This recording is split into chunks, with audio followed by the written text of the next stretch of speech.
These talents will be used to govern wisely and with compassion as decisions are made that will affect all who live in this county.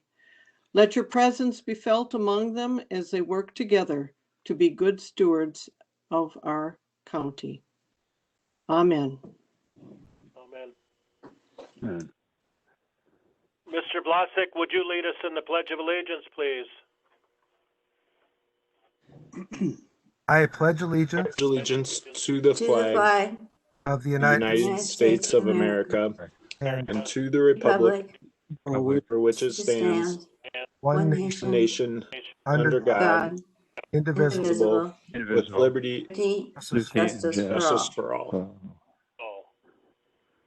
Thank you. We have a 35-point agenda tonight. I'm looking for a motion to approve that agenda. This is Chad. I'll move. Motion by Cosgrove, second by Manning. All those in favor signify by saying aye. Mr. Chairman, Aye. do you wish to have the chair read the? Do you wish to have the clerk read the agenda, Mr. Chairman? We can. That's up to you, sir. No. I think we'll dispense with the reading for tonight. Okay.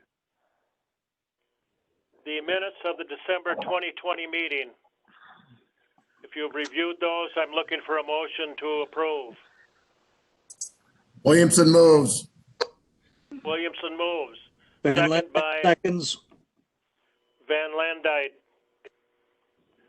All those in favor of approving the December 2020 minutes signify by saying aye. Aye. Aye. Aye. Opposed? The minutes are approved from the last meeting. Item number 6 on the agenda. Mr. Chairman, may I make a brief comment? This is Ben Southwick. You may. Yes, I want to apologize to the board. Some resolutions came late and some are not coming at all. The background is I have poor computer skills, and my secretary called in sick yesterday and today, and my backup secretary just had surgery. So I had to rely on my wife's computer skills, which are not much better than mine. And for that reason, some things didn't get done as well or as timely as they should have. And for that, I apologize to the board. Thank you.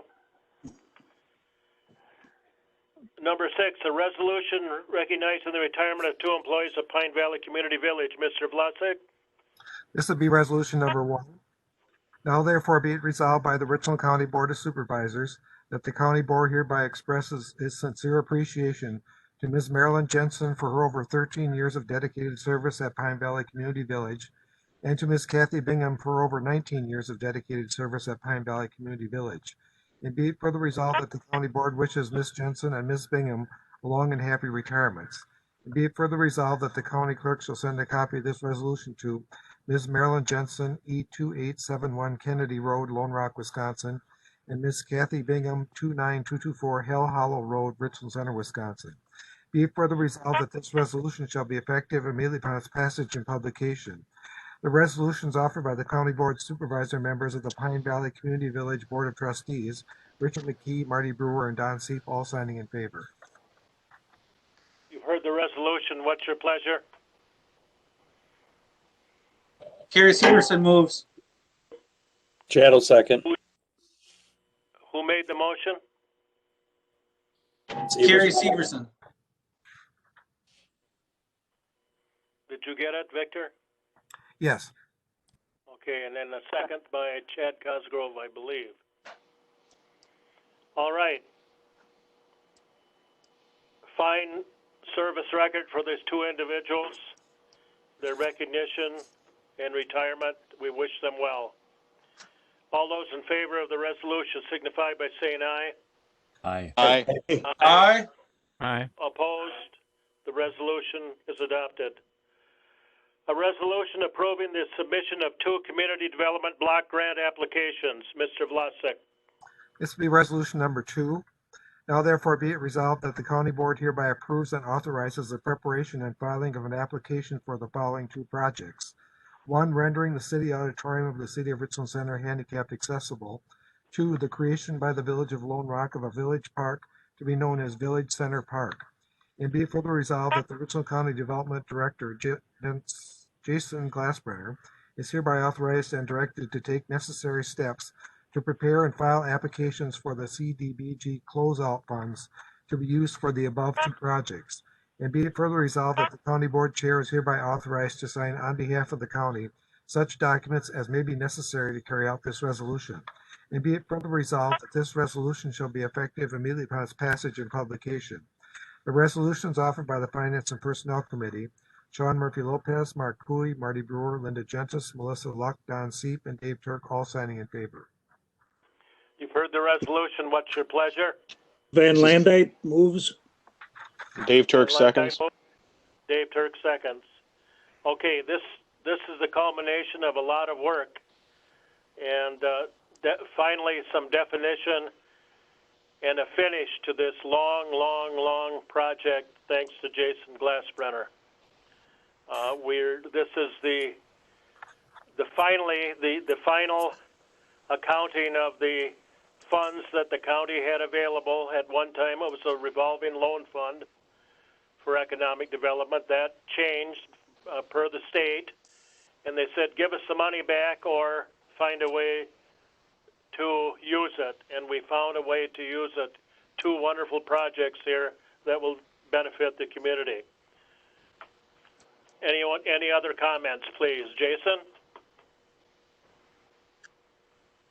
Yeah, it's been a long process. I think we've got two projects that are very good here. I can share more information if you'd like, but I know you've got a very long agenda, so I don't want to take up time if you don't want anything, discussed or shared. So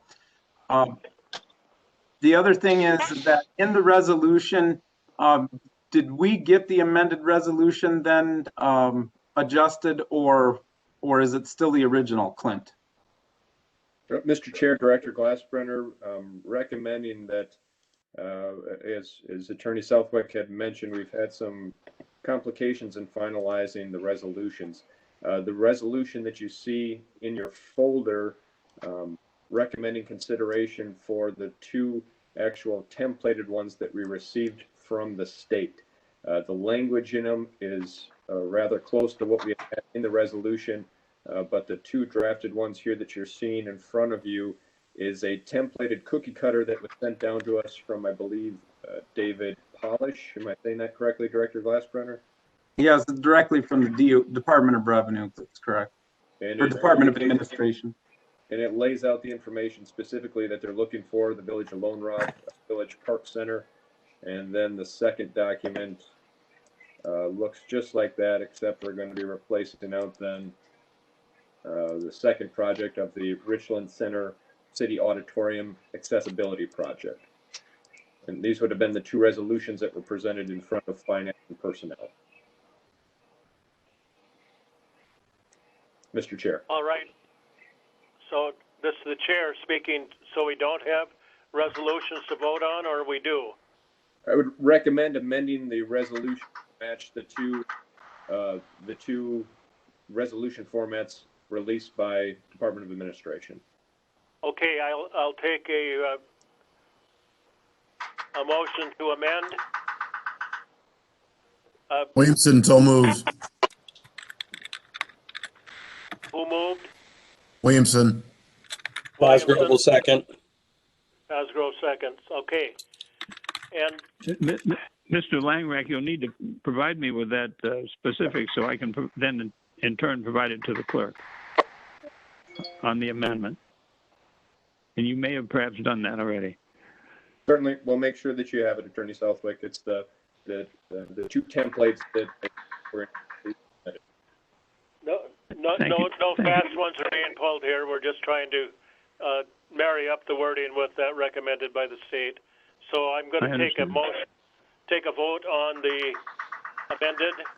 amendment. Motion so to all those, we have a motion and a second on the amendment So I'm going to take a vote on the amendment. All those in favor signify by saying aye. Aye. Aye. Opposed? Okay, so now we have an amended motion. And I will accept a motion then on the amended motion. Motion's been made, Mr. I don't Chairman. You need need anything. discussion. Okay, fine. Then we'll call a vote on the original motion as amended. Correct. All those in favor of the original motion as amended signify by saying aye. Aye. Aye. Opposed? Okay, the motion carries. Thank you. A resolution amending resolution number 20-19 relating to authorizing Richland County to serve as co-applicant on a disaster recovery and economic resiliency grant from the Federal Economic Development Administration. Mr. Vlasic. This will be resolution number 3. Now therefore be it resolved by the Richland County Board of Supervisors that resolution number 20-19 is hereby amended by repealing the following cross-out material and adopting the following underlined material.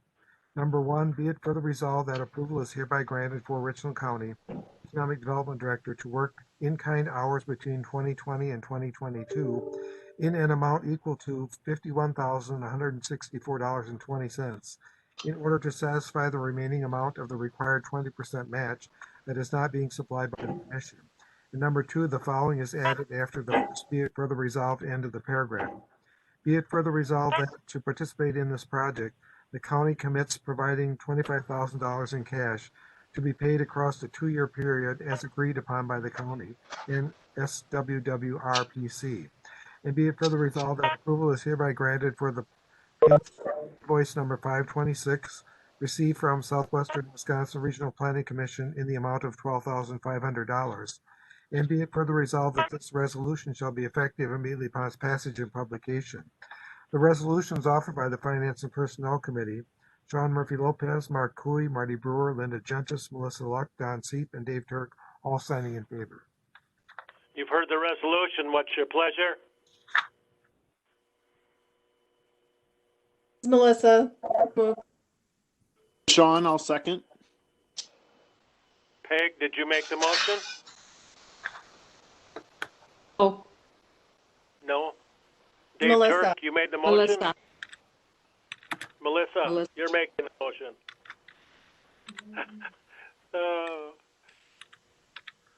All right. Melissa Luck makes the motion, seconded by This is Sean Murphy Lopez. I second it. Sean Murphy Lopez. Thank you. Any discussion?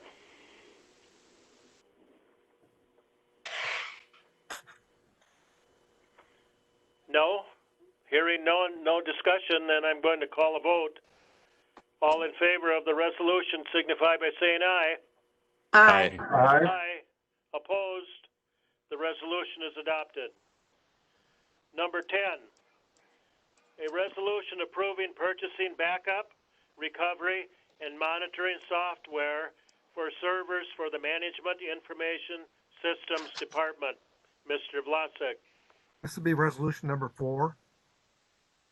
Now therefore be it resolved by the Richland County Board of Supervisors, approval is hereby granted for the Management Information Systems Department to purchase Vium Essential Software for 3 years from JComp Technologies Incorporated of Baraboo at a cost of $13,627.86. And be it further resolved that this purchase shall be paid for from funds from the Borrowed Money Fund, Fund number 75. And be it further resolved that this resolution shall be effective immediately upon its passage and publication. The resolutions offered by the Finance and Personnel Committee, Sean Murphy Lopez, Mark Cooey, Marty Brewer, Linda Gentis, Melissa Luck, Don Seep, and Dave Turk, all signing in favor. For the resolution, what's your pleasure? Peg also moved. Dave Turk will second. All right, motion by Peg. Mrs. Call, I believe, and seconded Yes. by Dave. Okay. Any explanation, Jason or anyone else? Barb?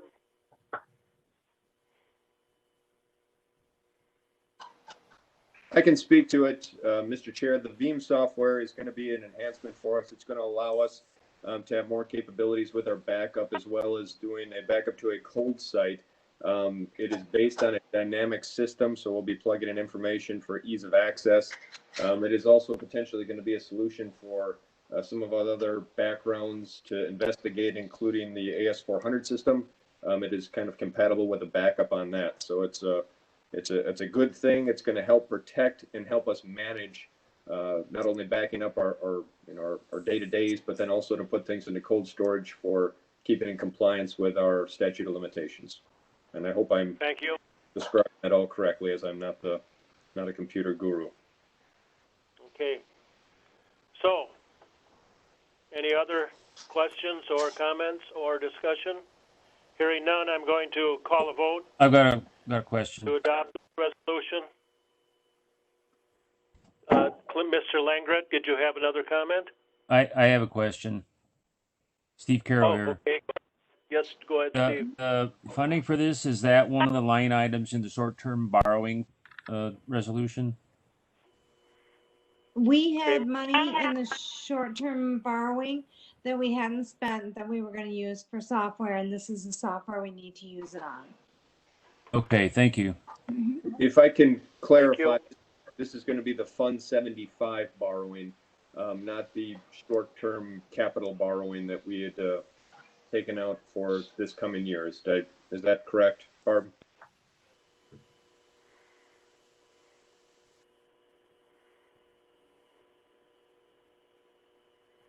Director Scott? I apologize. I'm on the phone helping one of the other supervisors. Oh, I'm sorry. I'm just clarifying that this is coming out of Fund 75, which is our 3-year, $2.9 million borrowing, and not our. I'm sorry. Yes, you are correct. Okay, thank you. Appreciate it, Mr. All Chair. right, thank you for the clarification. All those in favor of the resolution signify by saying aye. Aye. Aye. Opposed? The resolution is adopted. Number 11, a resolution amending the first paragraph of Rule 1 of the Rules of the Board. Mr. Vlasic. This would be resolution number 5. Now therefore be it resolved by the Richland County Board of Supervisors that the first paragraph of Rule 1 of the Rules of the Board is hereby amended by repealing the following crossed out words and adopting the following underlined words. The hour of the meeting of the board shall be 7 p.m. The county clerk shall send the minutes of the previous meeting and the agenda for the next meeting and all resolutions and ordinances to be considered at the next meeting to each supervisor digitally, or if a supervisor elects by U.S. mail, by not later than Wednesday before the next county board meeting. Resolutions or ordinances or subsequent drafts of resolutions or ordinances which were not timely sent out may be considered by the county board as long as they are approved by the county board chair, unless the county board adopts a motion objecting to consideration of a specific resolution and ordinance. And be it further resolved that this resolution shall be effective at the start of the February 2021 county board meeting. The resolution is offered by the Rules of Resolutions Committee and Ethics Board. Sean Murphy Lopez, Chad Cosgrove, Terry Severson, Melissa Luck, and Don Seep all signing in favor. You've heard the resolution. What's your pleasure? This is Chad. I'll move. Tim Gatchell, second. Okay, I didn't hear the motion. Who made the first motion? Chad Cosgrove. Yeah. Seconded by Turk? Tim Gatchell. Tim. Seconded by Tim. Yes. Mr. Chairman, Yes. this is Ben. Yes. On the underlined material, the next to the last word "and" should more properly be read as "or," stated as "or" instead of "and." If there's no objection, I'll treat that as a typo. Please do. Thank you. Okay, it's one more step into bringing us into the 21st century. All those in favor of this resolution signify by saying aye. Aye. Aye. Opposed? Thank you. Number 12, A resolution approving a temporary suspension of part of Rule 19 of the Rules of the Board. Mr. Vlasic. This would be resolution number 6. Now therefore be it resolved by the Richland County Board of Supervisors that the provision of Rule 19 of the Rules of the Board that requires a majority of the members of a committee to sign a resolution or ordinance that a committee wants to present to the county board is hereby temporarily suspended.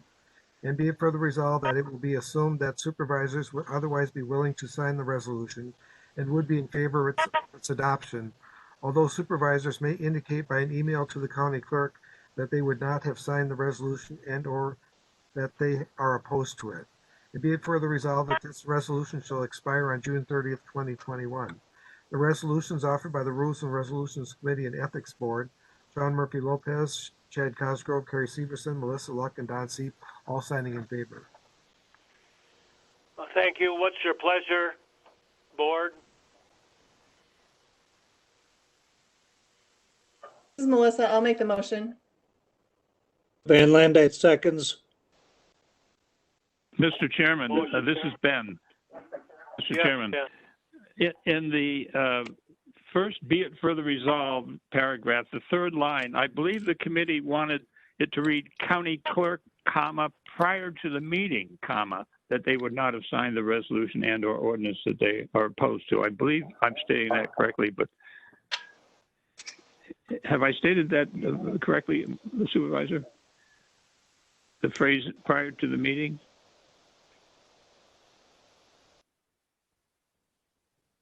Someone from Rules, please respond.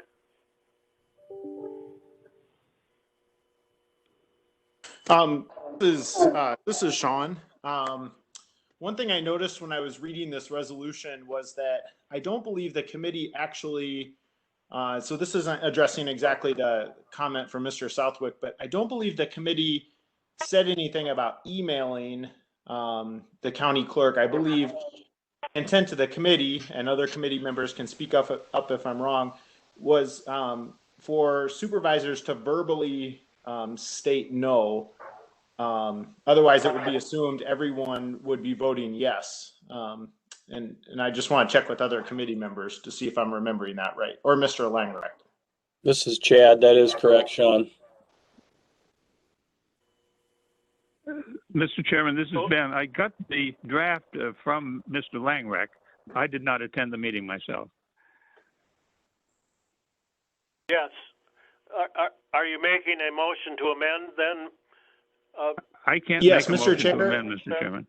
No. Sean Murphy Lopez, are you making a motion to amend? Yes, Mr. Chair, I would like to make a motion to amend so that the resolution does not read emailing, and instead it says verbally stating no at the county board meeting. All right. Do I have a second to that amendment? This is Chad. I'll second. All right. We have a motion to amend and a second. And I think it's changing the wording to you got to say no at the next meeting. Is that basically it? Yes, that's the intent. Yep. I understand, Mr. Chair. We're going to have a vote on the amendment then. All those in favor of the amendment signify by saying aye.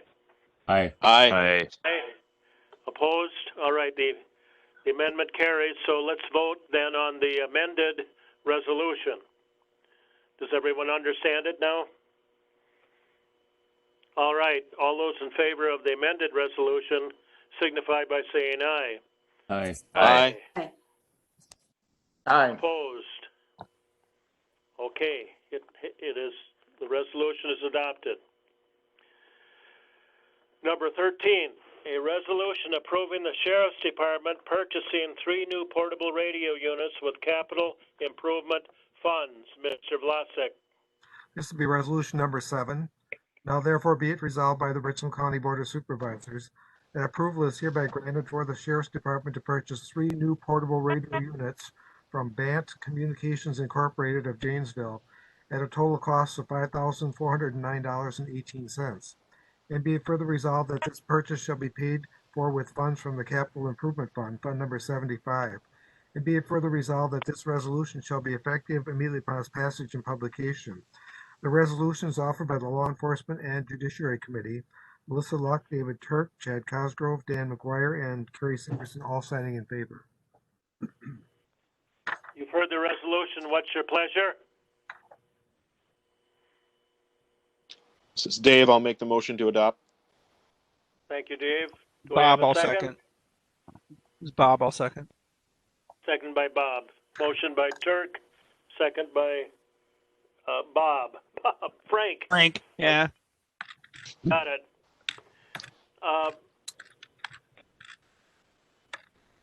Discussion? Any discussion? I was wondering if this is in addition to the radios we have, or is this replacing older radios? Okay. Did everyone hear Gary Manning's question? Yes. Okay. Can you respond to that, please, someone? This is Chief Deputy Porter. This will be replacing older units. Thank you. This is Bob, I have a question. Did this go out as a bid process, or were they just selected? This did go out as a The bid question is, process. you get it? It did, thank you. It was bid. Was that answered, Bob? Okay. Yes, it was.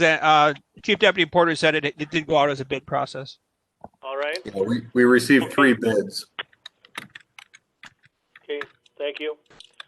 All right. Who wants to buy the sheriff some new portable radio units? All those in favor signify by saying aye.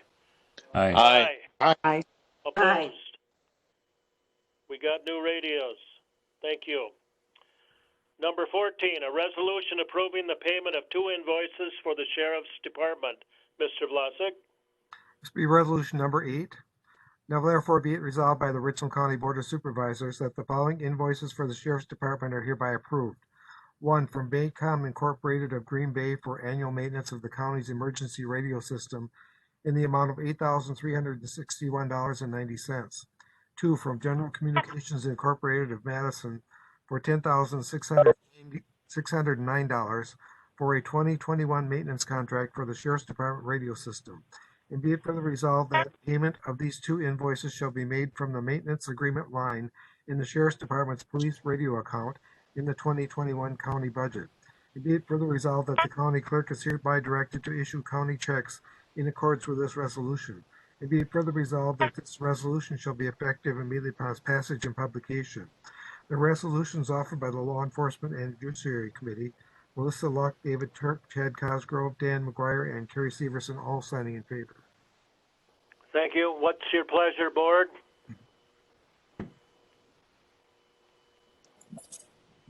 Williamson moves. Williamson Glassman, moves. second. Second by Frank will Severson. second. I'll see what's that. Okay, make that a second by Glassbrenner then, please. Okay, these are annual maintenance contracts. These are annual contracts, I believe, are they not? That is correct. It costs a lot of money to keep our radios going. But they're very vital, of course. We can't function without them. Any questions or comments? And this, I know this was put out to the bid process as well. All right, all those in favor of paying these 2 invoices signify by saying aye. Aye. Aye. Aye. Opposed? Resolution is adopted. Resolution number 15, resolution approving the disposal by the Sheriff's Department of a 2014 Ford Interceptor utility vehicle. Mr. Vlasic. This will be resolution number 9. Now therefore be it resolved by the Richland County Board of Supervisors that authority is hereby granted for the Law Enforcement and Judiciary Committee and Sheriff Jim Bendel to sell a 2014 Ford Interceptor utility vehicle, which is squad number 14, in a manner deemed appropriate by the committee, and the net sale proceeds shall be deposited in the general fund in the 2021 county budget. And be it further resolved that prior to the disposition of this vehicle, The Sheriff's Department shall, again, in accordance with the second paragraph F of Rule 14 of the Rules of the Board, offer this vehicle by email to other county departments at no cost. And be it further resolved that this resolution shall be effective immediately upon its passage and publication. The resolution is offered by the Law Enforcement and Judiciary Committee. Melissa Luck, David Turk, Chad Cosgrove, Dan McGuire, and Kerry Severson, all signing in favor. Thank you. What's your pleasure, board? Melissa, I'll move. Was Motion by that called? Melissa. Melissa? Thank you, yeah. Melissa makes the motion. Cosgrove, Seconded second. by Cosgrove. Thank you. They want to sell a car, an old car. Are we going to let them? Sure. Put it in How the many general miles are fund. on it? How many miles are on there? I believe it's got about 150,000. That's usually when we turn them over at 150. That's usually when they start going to heck. All right. All those in favor of selling the car indicate by saying aye. Aye. Aye. Aye. Opposed? They're going to put it, I suppose it goes on the Wisconsin auction. I have a question. I thought they said they was going to give it free to any other county committee. They'll offer it, yes. Yep, And then they would go up to sale if nobody wants it? right. And for another department to take it, we would have to go through, do we want that department to have a car or not? So, all right. I don't know if you heard that discussion between Mr. Manning and myself, but we actually had a in-voice, person-to-person conversation here. It was unique. It was nice. Okay. Resolution number 17, Take a vote. resolution approving a new 2021 contract for the Health and Human Services Department. Mr. Vlasic. This will be resolution number 10. Now therefore be it resolved by the Richland County Board of Supervisors that approval is hereby granted for a new 2021 contract with Gunderson Health System, Gunderson St. Joseph Hospital and Clinics, and Gunderson Boscobel Area Hospitals and Clinics, Hillsborough and Boscobel, in the amount of $100,000 to provide occupational and or physical therapy services to birth to 3 program children being served by the Behavioral Health Services Unit. And be it further resolved that the Health and Human Services Board is hereby authorized to amend the above contracts by not more than 15%. And be it further resolved that the Director of the Health and Human Services Board is hereby authorized to sign the above contracts on behalf of the county in accordance with this resolution. And be it further resolved that this resolution shall be effective immediately upon its passage and publication. The resolution is offered by the County Board Supervisor members of the Health and Human Services Board, Gary Severson, Ingrid Glassbrenner, Van Nelson, and Brad Wegner, all signing in favor. Thank you. What's your, board, you've heard the resolution. What's your pleasure? Van Landite so moves. Ben Peg Landine calls. moves, Peg call second. and Peg call seconds. Thank you. Any questions on this? It sounds like a lot of money, doesn't it? Any questions? These are contracts that the Health and Human Services enters into. It doesn't necessarily mean the money will be spent. It means that they are authorized up to this expenditure if they need to use it. Okay? It'll be doled out along on an annual basis. Any comments? Any other questions? How does that compare with our old contract? I have a question here from Mr. Manning. How does it compare with the old contract? And I cannot answer that. I would need someone from, maybe Mr. Severson could comment on that if Tracy is not on the I would yield to Director Thorson. Is she there? Yes, Mr. Chair. Director Can you Thorson, can you respond to a question? How does this compare to the old contract? I believe it's somewhat comparable. I apologize, I don't have the old contract amount with me. what has happened is the Richland Hospital had been the provider of this service and had announced last summer that they were no longer wanting to fulfill that contract.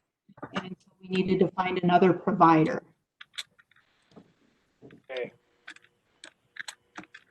All right. Thank you. That satisfy your question, Mr. Manning? Okay.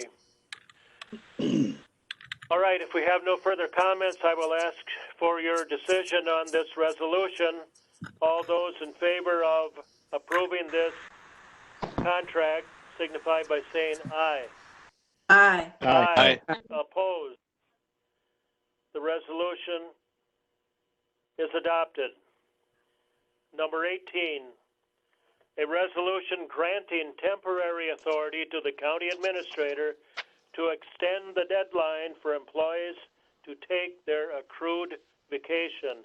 Mr. Vlasic? This will be resolution number 11.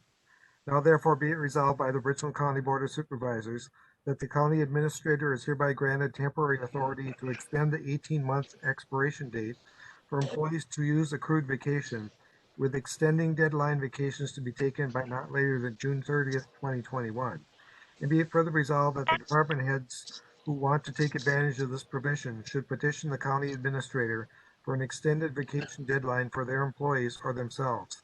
And be it further resolved that this resolution shall be effective immediately upon its passage and publication, shall expire on June 30th, 2021. The resolution is offered by the Finance and Personnel Committee. John Murphy Lopez, Mark Louie, Marty Brewer, Linda Gentis, Melissa Luck, Don Seep, and Dave Turk, all signing in favor. Thank you. You've heard the resolution. What is your pleasure? This is Linda Gentis. I move. All right, Linda? Gentis Yeah, moved. I move to approve. Yes, and we have a second. I'll second it. Marty Brewer seconds it. Do we have further discussion?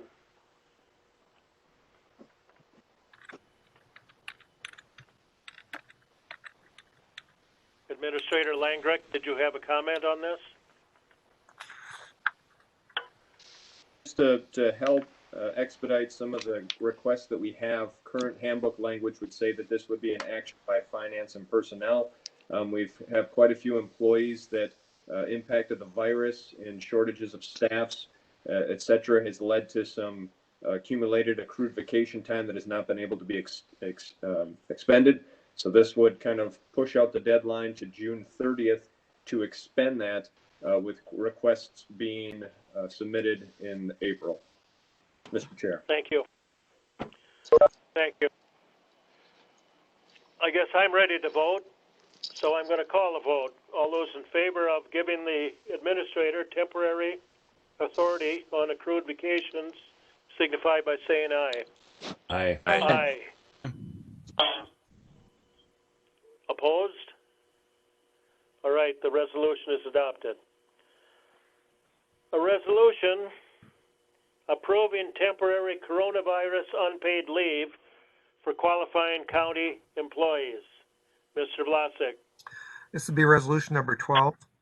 Now therefore be it resolved by the Richland County Board of Supervisors that qualifying full-time county employees are hereby authorized to take up to a total of 10 days in a 2-week period, up to a maximum of 80 hours, prorated for qualifying part-time employees, of leave for COVID-19 related events that may not currently meet eligibility under or FMLA. All that employees will utilize accrued benefit time for this leave or may enter a negative sick balance to receive compensation during this leave if other accrued time is exhausted, or exempt employees eligible for exempt COVID-19 leave may be compensated under that benefit. And be further resolved that in order to qualify for this program, the employee must meet one of the following conditions. A, subject to a federal, state, or local quarantine or isolation order relating to coronavirus. B, advised by health care providers to self-quarantine due to concerns related to coronavirus. C, experiencing coronavirus symptoms and seeking medical diagnosis. D, caring for an individual who is subject to a federal, state, or local quarantine or isolation order related to coronavirus or who has been advised by a health care provider to self-quarantine due to concerns related to coronavirus. E, caring for a family member if the school or place of care of the family member has been closed or if the child care provider of the family member is unavailable due to coronavirus. And be it further resolved that leaves taken in accordance with this resolution shall not affect benefit accrual or be used against health insurance proration factors. And be it further resolved that this resolution shall be effective as of January 1st, 2021, and shall expire on March 31st, 2021. The resolutions offered by the Finance and Personnel Committee, John Murphy Lopez, Mark Cooey, Marty Brewer, Linda Gentis, Melissa Luck, Don Seep, and Dave Turk, all signing in favor. You've heard the resolution. What's your pleasure? Mr. Chairman, if you can hear me, I move for approval. Thank you, Mr. Seep. Do we have a second? Jerry Severson will second. Severson seconds. Once again, this is a necessary move here in the chessboard we call county government to handle the coronavirus. All those in favor of this resolution signify by saying aye. Aye. Aye. Opposed? The resolution is adopted. Item number 20. A resolution assigning the computer room between the county clerk's office and the treasurer's office to the county administrator. Mr. Vlasic. This would be number 13. Now therefore be it resolved by the Richland County Board of Supervisors that the computer room located between the county clerk's office and the treasurer's office is hereby assigned as the office of the county administrator. And be it further resolved that this resolution shall be effective immediately upon its passage and publication. The resolution is offered by the Property Building and Grounds Committee, Richard McKee, Chad Cosgrove, Steve Carroll, Daniel McGuire, and Steve Livingston, all signing in favor. Right, you've heard the resolution. What's your pleasure, board? I'll make a motion to approve. Carol seconds. Thank you. All right, that was Mrs. Glassbrenner who made the motion. Yes. Seconded by Carol. Yes. All right, this is giving some space, assigning it to the administrator. I think it's way too much space for him, but I'm saying that tongue in cheek. He needed some space over in the courthouse, and we found this little nook for him. Any comments or questions? Chair, this is Melissa. All right. Yes, go ahead, please. I just have a brief comment. I just want to say that, given the transition that we're going through and trying to get our HR and finance procedure set up with the county administrator, this option is really a good option at this time to facilitate staff and questions and communication with the clerk's office. However, this should not be considered a permanent solution. So this is a good solution for now, but I think, in the future we'll be having another conversation about a long-term solution. Thank you, Mrs. Luck. Chair. Yes. This is Bob Frank. So the office is there. Is there has there been funding for the necessary desk supplies and things like that, or are those items already existing? I'll have Administrator Langrick address that. We'll be able to find pieces. Right now, Chief Porter has lent me a desk. I've got printer accessibility. That space isn't very big, so it's not going to take too much of equipment to fill it up.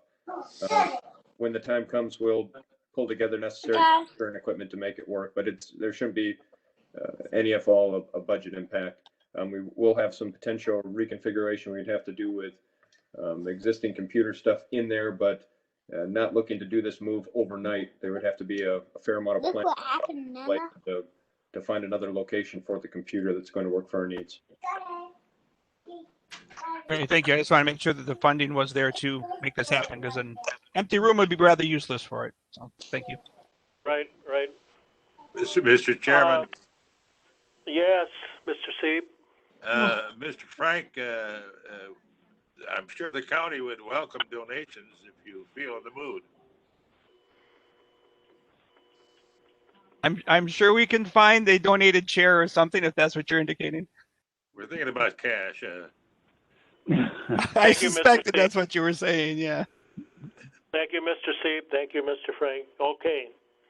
All those in favor of giving the space, assigning it to the supervisor, to the administrator, signify by saying aye. Aye. Aye. Aye. Opposed? All right.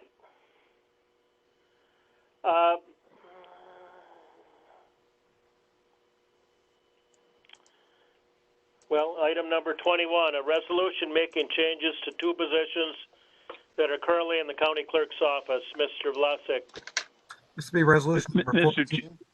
I'm sorry, Mr. Chairman, this was one of my late send-outs. This one was changed rather dramatically, and it just went out today, belatedly, as I apologize. I hope the clerk got the most recent version. I do Well, not. we'll let him read it, and then we'll see. So please, Mr. Vlasic, if you please. Now therefore be it resolved by the Richland County Board of Supervisors that the following changes to the two positions currently in the county clerk's office are hereby approved. One, the accounts payable specialist position, which is held by Ms. Amy Lewis, is transferred from the county clerk's office to the county administrator's office. Mr. Chairman, excuse me, Mr. Vlasic, this is not the proper version of this. I did email it out today to Mr. Langrek and Mr. Vlasic, I thought, but again, repeating, my computer skills are not up to par. So this is not what is being requested by the Finance and Personnel Committee, what Mr. Vlasic is reading. There's another version of it, a more up-to-date version. Well, do you have who has that wording? Do you have that, Mr. Langrek? I do. I guess at this point, the resolution that we have out there, I think we should read and present, and then any kind of from it should be amendable is where I think we should go with it. So the one about changing it to three positions? Well, the title? In discussion on that resolution, the committee did not bring forward the third type of a position, so they did make motion for two changes. It wasn't specifically these two, so I recommend that we, at this point, we present this resolution, and then we would probably turn it over then to Melissa as the chair to kind of explain what the situation is, and from there, if so, then we'd have an amendment to change or amend the resolution language would be my recommendation. Thank you. So, Mr. Vlasic, continue reading, please. Sorry for the interruption. The accounts payable specialist position, which is held by Miss Amy Lewis, is transferred from the county clerk's office to the county administrator's office, with the pay grade for Ms. Lewis remaining at step 4, grade G in the county's pay plan, $19.85 per hour. And the amended job description for this position, which is on file in the county clerk's office and which is accessible on the county's website, is hereby approved. 2, the payroll and benefits specialist position, which is held by Ms. Tammy Hendrickson, is hereby transferred from the county clerk's office to the county administrator's office, with the pay grade for Ms. Hendrickson remaining at step 4, grade H in the county's pay plan, $21.62 per hour, and the amended job description, which is on file in the county clerk's office and which is accessible on the county's website, is hereby approved. And be it further resolved that this resolution shall be effective on February 1st, 2021. Resolutions offered by the Finance and Personnel Committee: John Murphy Lopez, Mark Cooey, Marty Brewer, Linda Gentis, Melissa Locke, Don Seep, and Dave Turk, all signing in favor. All right. Mr. Chairman, Mr. Chairman. Yes, sir. I'm sorry, excuse me, Mr. Chairman. The version of this which I prepared today, which apparently didn't make it, is quite dramatically different from what was read by Mr. Vlasic. Well, it can be handled by amendment, can it not? Well, the whole thing is very different that I sent out, and this was done actually by my office secretary, who very kindly got out of her sick bed and went to the office and sent it out. I don't know what happened. I would well, I don't want to make anyone angry, but this is not what Mr. Langrick and I went over quite carefully. I would recommend that it be tabled, but then again, I don't want to interfere with what people want to do.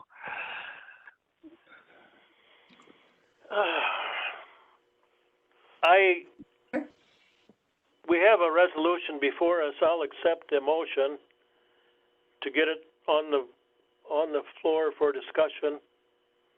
This is Melissa. I would make that motion because I think we can work with what we have here. Thank you, Melissa Luck. Do I have a second? Manning, second? I will second. Okay, so we have the motion before us now. Melissa Luck, I'll defer to you. I think you have some information for us. Did everyone receive the reports that Administrator Langrick put on the website, but also sent out today? I'm not going to read it all because I don't feel like you guys are all able to read it, but I do want to point out some of the highlights of what our committee has considered in the past couple months. So one of the first things that we did. The transition committee. The administrative, sorry, yes. The Administrative Transition Committee. Supervisors Glassbrenner, Supervisor and Turk, and myself were on that committee at this up to this point. So I think I just want to remind everyone that, if you look at the county administrator's job description, sections 4, 5, and 6 all have to do with budget preparation and execution, financial reports and planning, and human resources. There's a lot of financial and HR expectations that we as a board have of that position. And also, when the Administration Study Committee was formed in 2019, there was a SWOT analysis done, and the supervisors identified as weaknesses that our budget process was a weakness, our lack of financial stability, no HR and finance departments were all identified as weaknesses, and strained finances and litigation, lack of HR were identified as threats. And that same committee also had 9 criteria, and 2 of the 9 criteria that they felt were needed for the improved administration of Richland County included financial oversight of all departmental budgets and HR management to create uniform HR policy across departments. And if you look at the strategic plan that this county board approved, I don't remember exactly what month we approved that, but if you look at that strategic plan, priority number 2 on that plan that we approved was transition of finance and HR from the county clerk's office to the administrator's office. This board has been pretty clear in that we are looking for the administrator to become very involved in the HR and finance of our county. So that's our committee. I should back up to say that after our first meeting, when we determined that there's no question the administrator needs staff to accomplish all of these expectations that we have, there was concern about whether or not the county board has the authority to decide how many people are in any particular department in the county. And so I did a lot of research, and the other members of this committee did a lot of research looking into this topic. We reviewed opinions set forth by our own corporation counsel. We did an in-depth review of the Wisconsin statute, chapter 59. We had WebEx meeting with Wisconsin Counties Association attorney Andrew Phillips. I should clarify that I had the meeting with Andrew Phillips. Phone conversations with Calumet County Administrator, email communication with Iowa County Administrator. And the most important statute that gives us the authority is that statute 5922 2C1. And I don't want to read it all, but I guess I can read part of it. Except for elected offices included under sub 1, supervisors and circuit judges, and subject to 59794, the board has powers set forth in this subsection as to any office, department, board, commission, committee, position, or employee in county service created under any statute, the salary or compensation for which is paid in part or whole. And I'm not going to read the rest of that, but if you get to B down below, which is highlighted in the document, I'm now on page 2 of the report if you're following along. It's the establish the number of employees in any department or office, including deputies, to elected officers. So I think that cleared up whether we as a county board have the authority to determine the number of employees in our departments. So then we started looking at who is currently doing the HR and financial duties for the county, and there are 3 positions currently in the clerk's office. One is an accounting supervisor, and it has the deputy clerk designation attached to it as of now, but that position has been vacant since September. We have the payroll and benefits specialist, which is Tammy Hendrickson, and we have the accounts payable specialist. We spent a lot of time looking through their job descriptions to determine which points in their job description have to do with financial responsibilities, with HR responsibilities, and those duties that are associated with the clerk's statutory duties. And those you can see in on pages, let's see, 30 through 30, or 28 through 30 of the report also goes through, and you can see how we've gone through. And then Clint also has an Excel spreadsheet that is included that even defines it even further. And so when you look at those 3 jobs, the accounting supervisor position is almost exclusively financial duties that are not associated with clerk statutory duties for the most part. There's only one line in that entire job description that talks about the clerk's office, and that is to serve as the county clerk in the clerk's absence, which is, of course, the deputy clerk's duty. And that is an important duty. But when you look at the rest of that job description, a majority of it has to do strictly with the finances of the county. And then if you look at the payroll and benefits specialist position, again, almost all of that job description has to do exclusively with human resources, payroll and benefits, except for the last 3 bullets, which are, is entering voter information. Obviously, those are clerk duties, and those duties would have to remain in the clerk's office. So what we proposed at both our committee and finance committee, and it came out of the finance committee, was that we believe, and you'll have to tell us whether you agree with this, but we believe that the accounting supervisor position and the payroll and benefit specialist positions should be transferred to the county administrator's office. We will have to adjust those job descriptions to remove any items that are county clerk duties, county clerk statutory duties.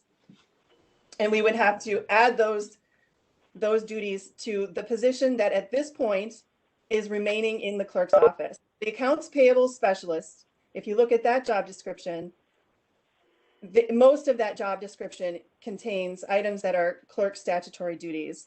The duties towards the top of that also have to do with finances that are not necessarily clerk statutory duties. But at this point, the committee felt that we would assign 2 of these positions, the 2 that are very clear, we would assign to the county administrator, and we would designate that 3rd position for the county clerk's office. Now, we're not done talking about that 3rd position. Obviously, there will need to be discussion as to that description, and we'll also have to talk about the clerk's, he has the authority to assign his deputy. And so, we can have those conversations in our next committee meeting. The 3rd position that is remaining in the clerk's office is still up for much discussion, and there can be a lot of input from the clerk as to how that position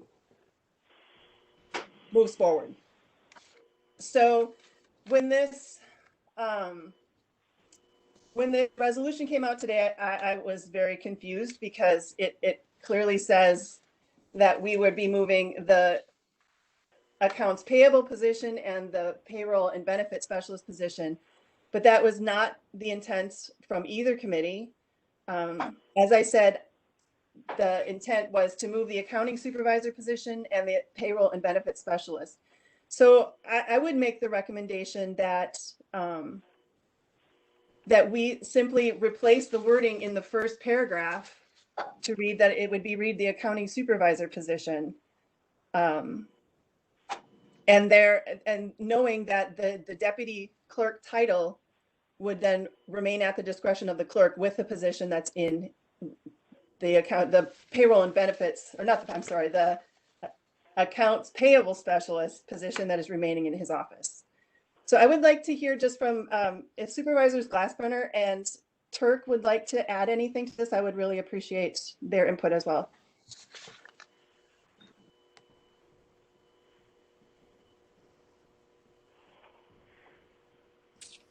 Okay, we're waiting. Go ahead. Hi, this is Supervisor Glassbrenner. I don't have any specific input right now, although I would like to hear from, of course, the board if they have questions. I want to thank Melissa for the work she did to put this document together. There's been a lot of work and research that has gone into this. I guess the one thing that I would like to say is that as a county board, it was decided, this was prior to my time, but collectively as a county board, it was decided to move forward with the county administration county administrator form of administration. And I know that at the time that that decision was made, there was a lot of research and thought and discussion that went into that from all that I've heard. And I just believe that it is our responsibility as a county board to work towards what is best for our county. And since that was decided that that was the best form of administration that we could utilize at that time for our county, now we're in the middle of transitioning into that. And I think that with any transition, there's a lot of, it can be uncomfortable because it's transition. But I just want to encourage the board that it's moving towards this is for the best of our county. And we have to enable our county administrator to do the job. And I think that presenting anything less than a united front as we're moving through a difficult transition does not benefit anyone, including our county. Thank you. Mr. Chairman. Mr. Chair. I have a question. If I may just briefly supplement Supervisor Luck's fine comments, I did give an opinion that per the statutes, the county clerk is entitled to one full-time deputy position by statute, which he names, which the county clerk names. Thank you. Yes. Mr. Turk, the chair recognizes you. Thank you. And I would just want to add that we're embarking on a process here, and this is the next step in the process, is to start moving these positions around. It is going to take some time to make it happen, and it's going to take a lot of cooperation between the clerk's office and the administrator's office to properly serve the citizens of the county through this transition, but it can be done. There is no easy time to do it. There's no convenient time to do it. But with the position being vacant and the need to create some certainty as we fill that vacant position, it really makes sense to start these transitions now and work our way through the challenges along the way. And I think that we can do that, and this is a step in that direction. Thank you. All right. Supervisor Brewer, can I say something? Yes, you may, please, Ms. Gentis. Okay, I'm not against the transition, but paperwork is just fine. But has anyone on the committee ever talked to the current employees in that office? Yes, I have. This is Melissa Luck. I have spoken with both Tammy and Amy. And when did you do that? Last week. Okay. Thank you. So thank you. Did you have an amendment, Ms. Luck? So I would like to amend that first paragraph. Just bear with me 1 second while I get it. My computer went to sleep. My other computer went to sleep here. I would like that. Hold on. Sorry, I don't have it up on my computer. I have to find it here. Here we go. All right. We would replace item 1 after the now therefore be it resolved. Item 1, where it says the accounts payable specialist position, it would say the accounting supervisor position, which is vacant, is transferred from the county clerk's office to the county administrator's office with whatever the appropriate pay grade is. I don't have that information. With the same pay grade? I'm sorry? With the same pay grade, ma'am? Well, I don't know what the pay grade is. I would assume that the pay grade is going to depend, or whatever it would be for a new person coming in is probably, because that position is vacant. That would have to be Mr. Langrick.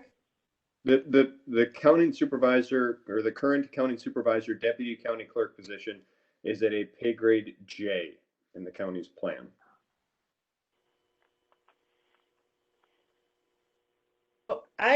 I don't feel comfortable naming. Do we have to name the pay grade at this point, or can we? That is the function of the county board to name the pay grade. Okay. Mr. Chair. But can't we, This excuse is Sean me, Murphy. can't we simply say to be determined? Go ahead, Mr. Murphy Lopez. Yeah, I think that might be the best. I think the grade is predetermined. It's the step where there is some discretion. And that depends on, this is according to our county's policy, our pay plan policy, which I was just looking over yesterday. There is some discretion. Sometimes new employees may be placed at a higher step at the discretion of their department head. And of course, there's a probationary period as well. So getting into the step is pretty in the weeds, but the pay grade is predetermined for this position. And that would be J. Mr. Chairman, excuse me, Mr. Lopez. Are you done, Mr. sir? Southwick, please. Yes, it's my understanding, and perhaps Clerk Vlasic could help me on this, that all new employees start at step 2 in their pay grade for their position.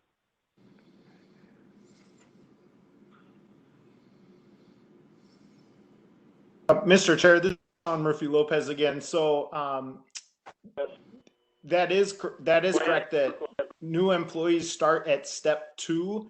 However, Right. there is some discretion within the latest resolution that the county board adopted. And we are actually going to be going over that policy at Friday's meeting. It's just a little more complicated. Sometimes someone may be placed at, I believe, step 3 as well.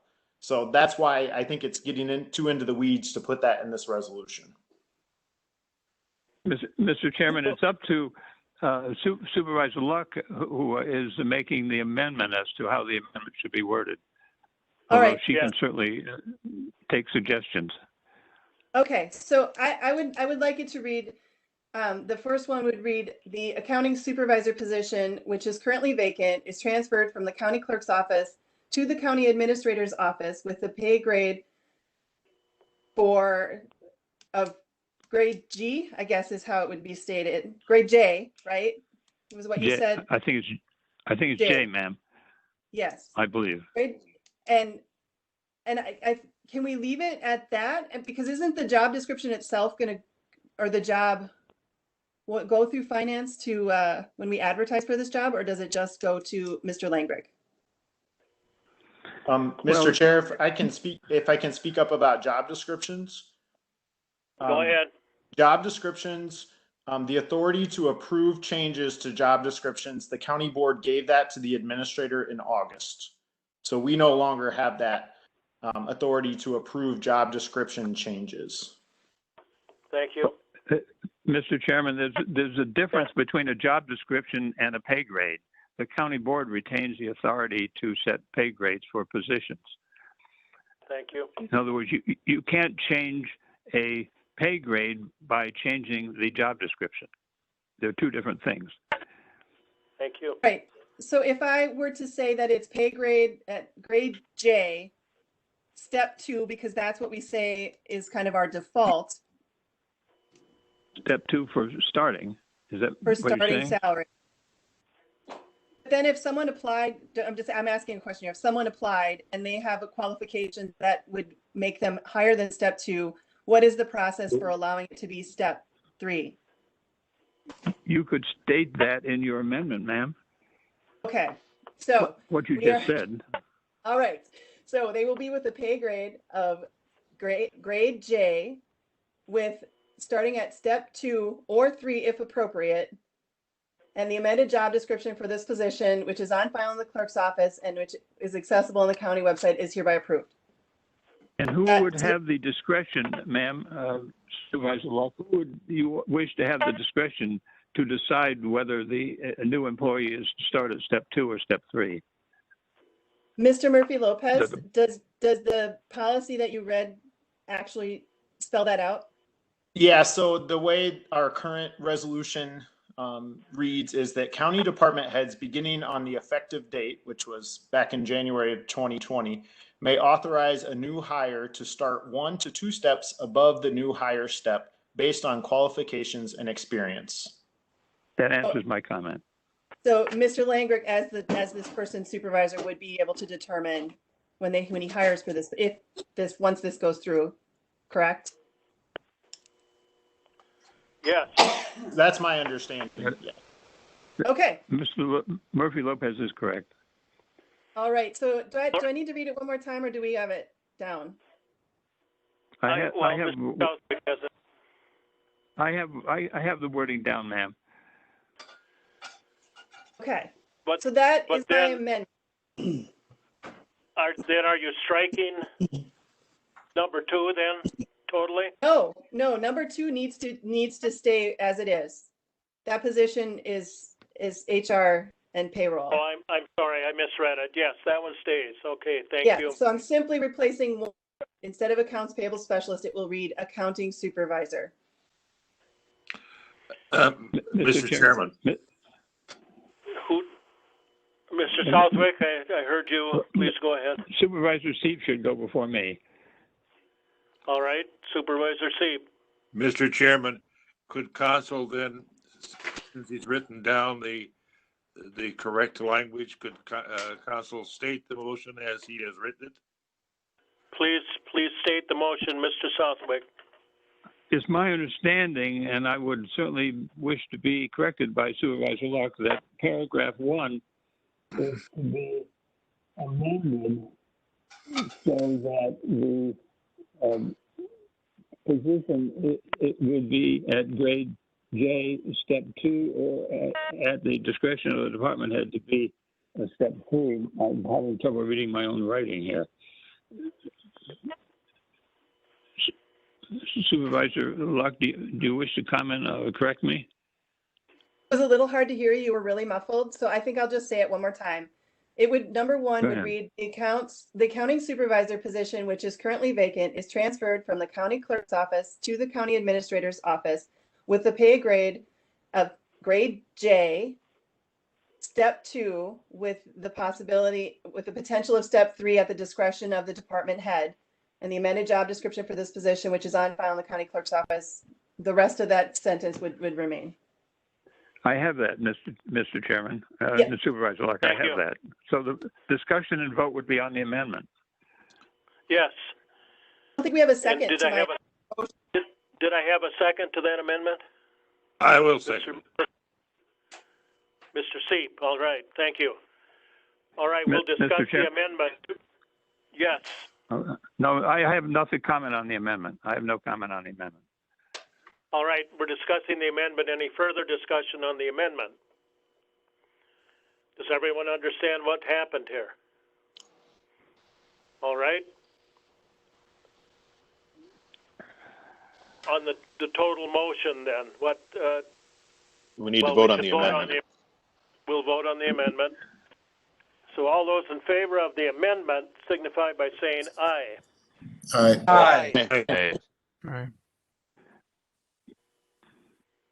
All right, so now we have the amended motion.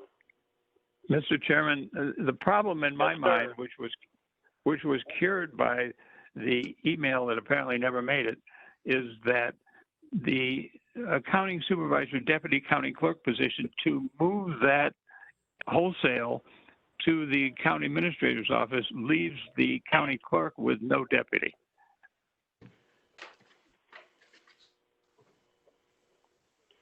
Can someone comment on that, please?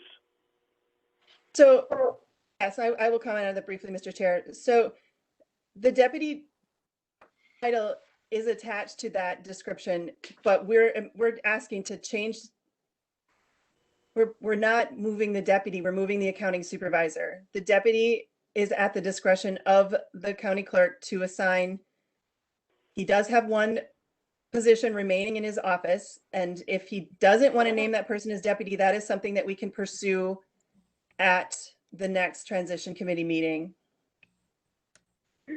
in all due respect, Mr. Chairman, to Supervisor Luck, the way the resolution is worded, the county supervisor, deputy county clerk position is wholesale moved over to the county administrator's office. And with that language, there would need to be some kind of language saying that you're really moving the accounting supervisor portion of that position to the county administrator and leaving the deputy county clerk position in the county clerk's office. But that's not what this resolution says. Well, can it be further amended to say that? It could be. Jerry Severson would move to amend that the county accounting supervisor move to the transition or to the administrator's office, and that the deputy county clerk stay in the county clerk's office. That would do the job. All right, I have a motion to amend. Do I have a second? Chad will second. Chad Cosgrove seconds Carrie Severson's amended Comment? amendment. Yes, Mr. Sieb. I think Mr. Severson would prefer to say the position of deputy clerk will remain in the clerk's office. Well, there is no position of deputy county clerk. There is a position of accounting supervisor / deputy clerk. And that position should be renamed as county clerk, as deputy county clerk. I think that's what I was saying. I understand. So, Mr. Southwick says the motion as stated by Supervisor Severson is effective. He feels it's yes, sir. proper. So, I will ask then for a motion, for a vote on that amendment. All those in favor of the Severson amendment signify by saying aye. Aye. Aye. Aye. Opposed? Are you in favor or against, Mr. Sieb? I'm in favor. Thank you. All right, Mr. Southwick or Ms. Luck, can someone now tell me what we've got? You've got the motion to adopt the resolution as amended twice. Yes. That's before the Does body. everyone understand the amendments? We're moving the accounting, whatever we called it. I'm County it was supervisor so long and ago payroll. I've forgotten. Thank you. That's the one we want to move. We want to leave the deputy clerk in the clerk's office. Is basically what it boils down to. Any other comments? Questions? Yeah, this I'm going to take a vote then. Yes, this is Supervisor Frank. So the transition, then this is the moving of the personnel. Is there a plan on how that transition, once the personnel have moved, how that goes? Because there are jobs they are doing for the clerk. Are those just going to stop? What's that transition where otherwise we're leaving the clerk shorthanded during this period? Is there a plan for that? Thank you. I'll turn to the transition. Right. This is Melissa. So there is a position remaining in the clerk's office that will be available to do clerk duties while we continue to work this process. And we do also the Administrator Langrick has done a wonderful job of, and if you look closely at that spreadsheet that he provided to us, he details where he thinks that what our next be and other issues we need to address. So this committee, which you're going to see later, we're asking for more time because supposedly we're supposed to be done February 1st, but we're not going to be. So all of these issues are going to be discussed in that, and we will be bringing more recommendations forward on how to do a very smooth a transition as we can manage. All right, thank you for the clarification, Melissa. Thank you. Although, okay, we voted. I think the resolution. I don't think there's been a vote. I don't think there's been a vote on the resolution as amended.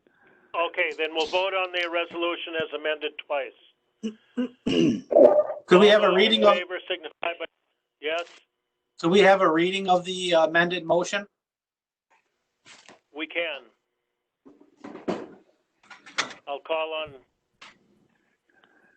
Mr. Southwick or Ms. Luck to read that, please. I could attempt, Mr. Chairman, unless Supervisor Luck certainly has precedence over me. Please, I didn't Mr. write Southwick, down. if you have it. Yeah, I didn't write down what Please read Carrie it. said. I couldn't hear that. All right.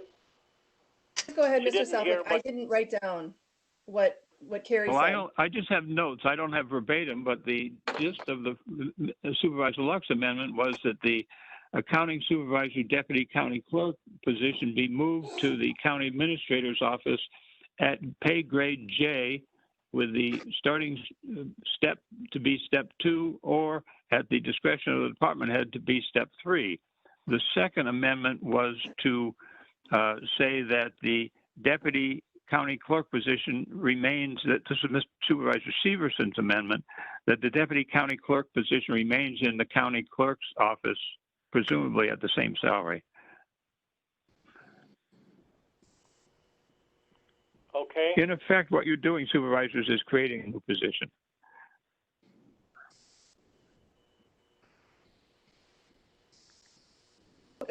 I don't think that's what Supervisor Severson said. What he said is that the deputy title remains in the clerk's office. There's only one job duty on that deputy clerk job Right. description that has to do with the clerk. I didn't say anything about the job description, ma'am. And perhaps Supervisor Severson could help me, but I believe his amendment was that merely that the deputy county clerk position remains in the county clerk's office. I could agree with that statement, yes. But is that creating a new position? Well, Mr. Chairman, It's a statutorily position. that's correct.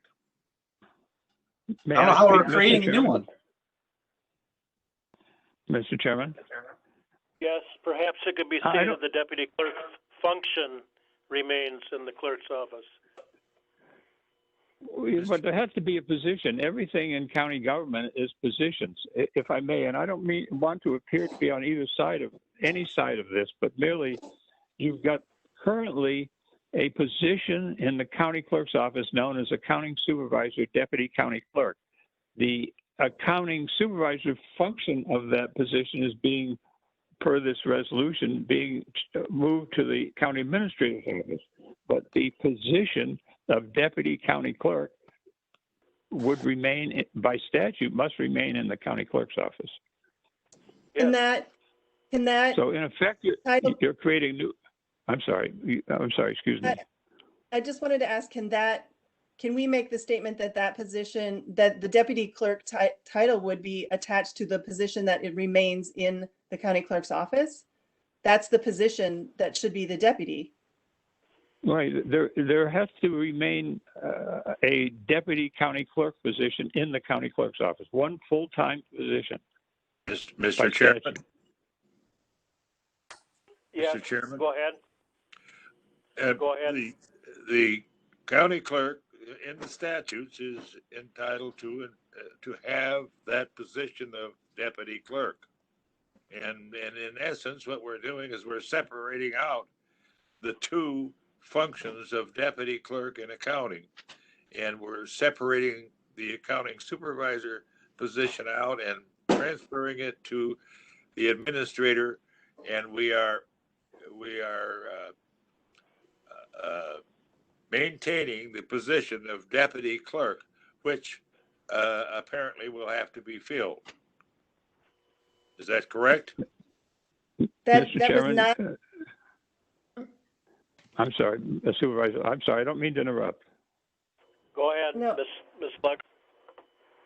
I mean, other people, please chime in, but on finance and the administrative committee, our intent was not to create a new position. Our intent was to move the accounting supervisor position out, and the deputy title that was attached to that job description would then be moved to the position that remains in there, in that office. We're designating one full-time position to the clerk at this point, and at this time it's called accounts payable specialist. And if you want, and so that position would be the position available as his deputy clerk. and the other two positions are moved from the clerk's office to the administrator's office. What would be necessary, Mr. Chairman, would be to have the amendment say that the accounts payable specialist is also designated as the deputy county clerk, if that's your pleasure. An employee working for the county must occupy a position. Yes. But isn't the deputy clerk's position up to the clerk to choose? So how can we state? Well, Yes, Mr. Chair, if I may insert, this is Supervisor Glassbrenner. When you're reading the Yes, state, go ahead, please. when you're reading the state statute 5923 that talks about the clerk appointing the duty, it uses the language, every clerk shall appoint in writing one or more deputies and file the appointment in the clerk's office. I think that this is just semantics because there is a full-time position available in his office. It is his duty then to appoint who is his deputy clerk. Agree. I have no further comment. I've had my say. Are you offering that as an amendment, Mrs. Glassbrenner? I don't really understand how that can be an amendment. I still don't understand the problem with the previous amendment. I think Mr. Severson's amendment, which has been added, does the job of making sure that the county clerk has a full-time deputy position. And Mr. Chair, this is Sean Murphy Lopez. If I can just add some to the discussion here. So, go ahead. Thank you. In the minutes of the Finance and Personnel Committee, when we considered this, it says that we made a motion to present a resolution to the county board for approval of the reduction of the accounting supervisor and payroll benefit specialist positions in the county clerk's office, and the addition of the same positions in the administrator's office with necessary position function adjustments.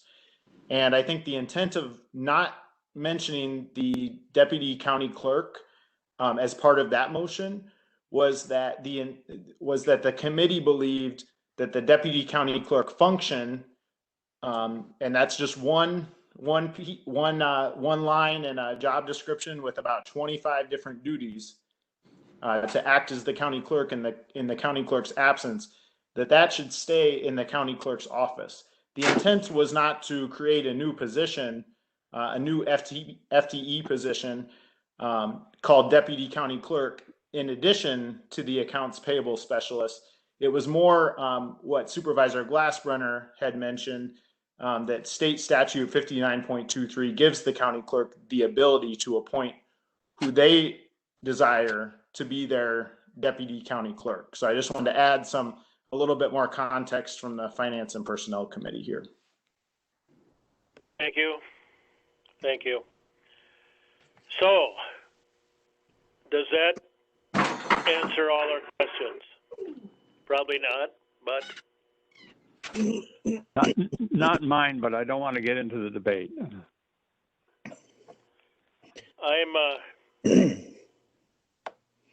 ready to call the question. We've debated this for quite a while. I guess all in favor of the resolution with the amendments signify by saying aye. Aye. Aye. Aye. Opposed? The resolution is adopted. This is not the last we'll hear on this topic. So, item number 23 on my agenda, I guess we skipped 22. A resolution approving the purchase and installation of a heat exchanger at Melville Hall on the UW Platteville Richland campus. Mr. Vlasic.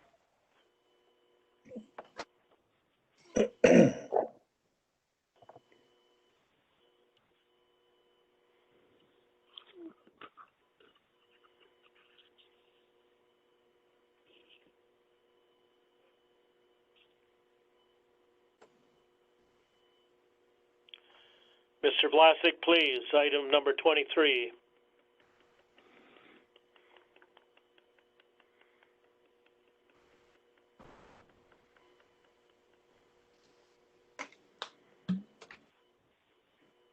On my computer that he left the meeting, but I'm not sure. I think that's possible. Mr. Langreck, would you like to read the resolution? Mr. Chair, be it Yes. I believe it would be number 15, Mr. Langreck. I think Victor might be on.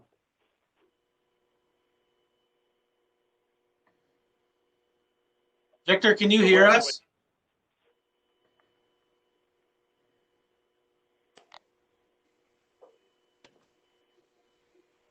Mr. Chair, resolution. I don't have the resolution number for you. Mr. Langreck, I think it's number 15, sir. 15, thank you. Resolution number 15, it will read, be it further resolved, the bidding statutes were compiled with the lowest bid of Precision Control and Services LLC of Richland Center in the amount of $17,925.99 is hereby approved, and contract for this project is hereby awarded to that firm. And be it further resolved, this project shall be paid for with funds from the 2021 Short-Term Capital Borrowing Fund 92. And be it further resolved again of Supervisor Linda Gentis and the chair of UW Platteville Richland Community Committee is in approving this project on an emergency basis is hereby ratified. And Mr. Chair, this is an emergency purchase of a heat exchanger that went out in Melville Hall. Linda Gentis, underneath Rule 14, gave authorization to do it, and thereby then we're bringing it to the committee to ratify that decision. Thank you. You've heard the resolution. What's your pleasure? Van Landite, so moved. Linda Janice, I second it, and I just want to say that I checked and I had approval with an emergency like this to approve this without coming to the board first. Right. Who made the motion, please? Van Landite. Van Landite moved. Lee Van Landite. Yes, Lee Van Landite. Clinton, you'll have to make note of this. Made the motion, seconded by Linda Gentis. Okay. Do you have that? Go ahead, Mr. Chair. All right. It had to be done. Mrs. Gentis was spending money willy-nilly here, so.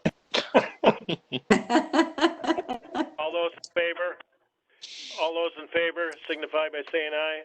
Aye. Aye. Opposed? Motion carries. Number 24. A resolution amending Resolution 20-126, which created a temporary county administrator transition committee to complete the transition to the administrative form of county government. Item number 24, Administrator Langred, please. And changes on this, or be resolved, the Board of Supervisors Resolution number 20-126 relating to creating a temporary county administrator transition committee is complete to complete the transition to the administrative form of government is hereby amended by repealing the following crossed out material and adopting the following underlined material. Number one, it'll say we'll cross out 3 supervisors and it will be added 5 supervisors appointed by the county board. And then the second one will be extending the life, be therefore resolved that this resolution shall be effective immediately upon its passage and publication and shall expire on crossing February to June 1st, 2021. Mr. Chair. Thank you. You've heard the resolution. What's your pleasure? This is Sean. Chairman, I move for approval. I'll second it. This is Sean. Okay, Seep moves, seconded by Sean Murphy Lopez. And this is to get a little bit more population in the transition committee.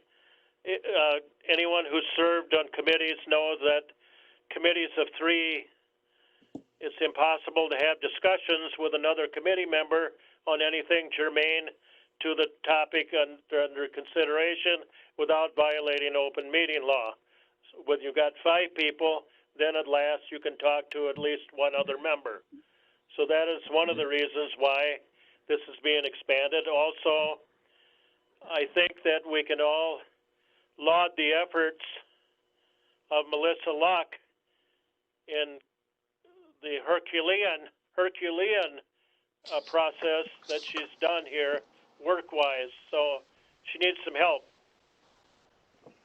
So I think that I'll call a vote on this. Let's expand that committee. And if you really want to serve on it, let me know. I'm going to expand that committee. We're voting to 5 people. All those in favor signify by saying aye. Aye. Aye. Aye. Opposed? Thank you. We've got 5 people. And item number 25 is an ordinance relating to a parcel belonging to Micah and Christina Wilson in the town of Buena Vista. And I'm not sure if Mike is still on the line or if the Wilsons are still on the line. I hope not. I hope they haven't sat through this whole process. But could you read that ordinance into the record for us, please, Mr. Langreck?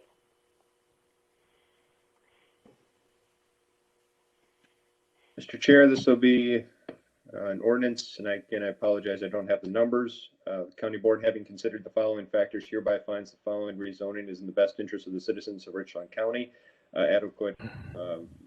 Paragraph A, adequate public facilities to serve the development are present or will be provided. Provision of these facilities will not be an unreasonable burden to local government.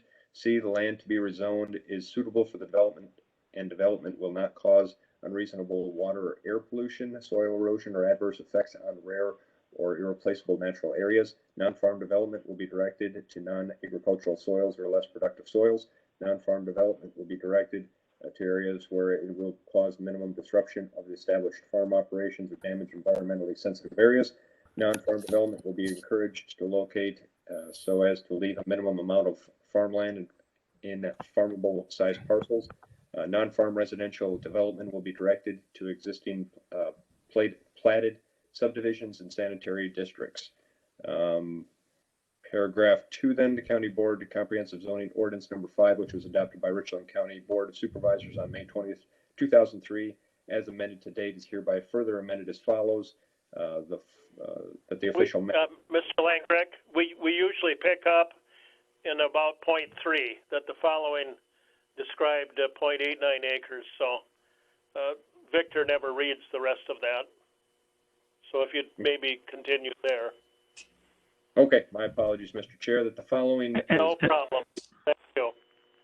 That the following 0.89 acre belonging to Micah and Christina Wilson in the town of Buena Vista is hereby rezoned from general agricultural and forestry district to a single family residential R2 district. And then, is that where you leave off, Mr. Chair? Yeah, then the property description follows. And is Mike Bindle on the call yet? Yeah, I'm still here. Marty, you can hear me. Want to give us some background? Yeah, we hear you loud and clear, Mike. The background on this is that there's more land being added to this property to make it 0.89 acres, and that needs to be rezoned. The more land is being added for a sanitation septic system. Mr. Bindle, there's some language missing there. It's the land currently is in the general agricultural and forestry district and in another district. What's that other district? A single family residential, R2. R2 residential? Correct. Okay. Got it. Single family. Okay. So, Mr. Chairman, that language would need to be added. So it reads General Agricultural and Forestry District and the Single Family Residential R-2 District. Is that correct, Mike? Correct. That's going to, the land that's there already, existing parcel, single family residential 2 already. The land that's being added is the general agricultural forestry. So the two zoning together is ag forestry and residential 2, going to be all residential 2.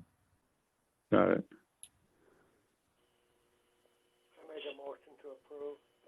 Mr. Manning makes a motion to approve. Do we have a second? Cosgrove second. Cosgrove seconds. Thank you. All those in favor signify by saying aye. Aye. Aye. Aye. Opposed? All right, the ordinance is adopted. This is an ordinance.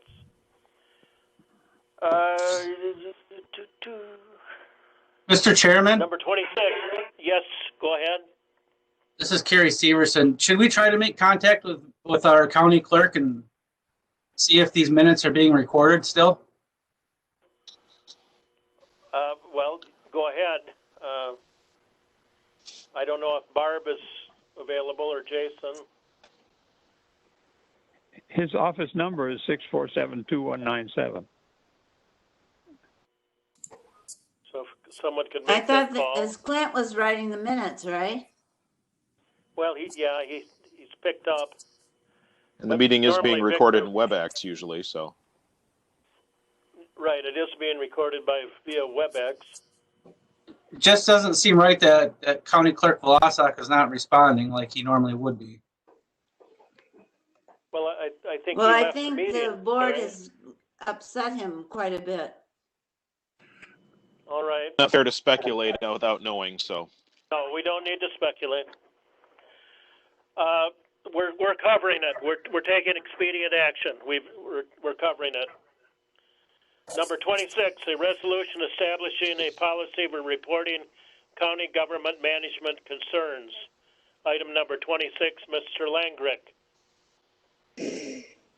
Wow, that's long. Mr. Attorney Southwick, the resolution for this one was one that you were going to bring forward to amend on?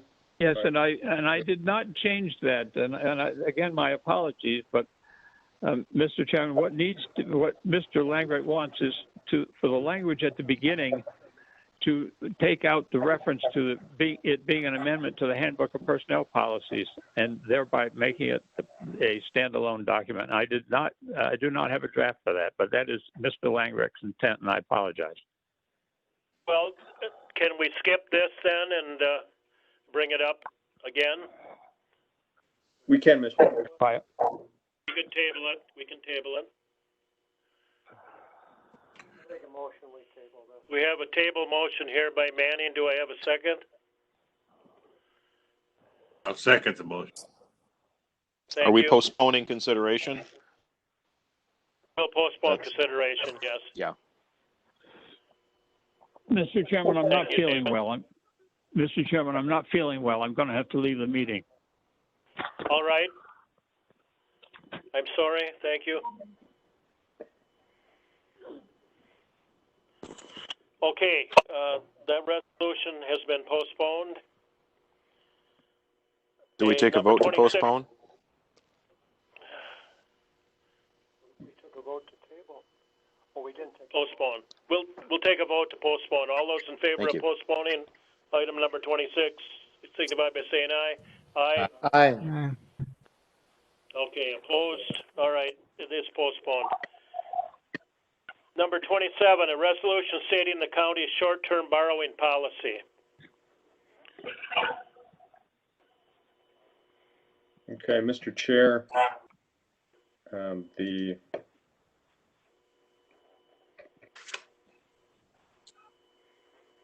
resolution, again, I was looking to try to get the previous resolution that we've already adopted back, I believe, October, that had our list. The intent of this item tonight was to also add in the different policy language that was requested. I do not see that where we have it amended.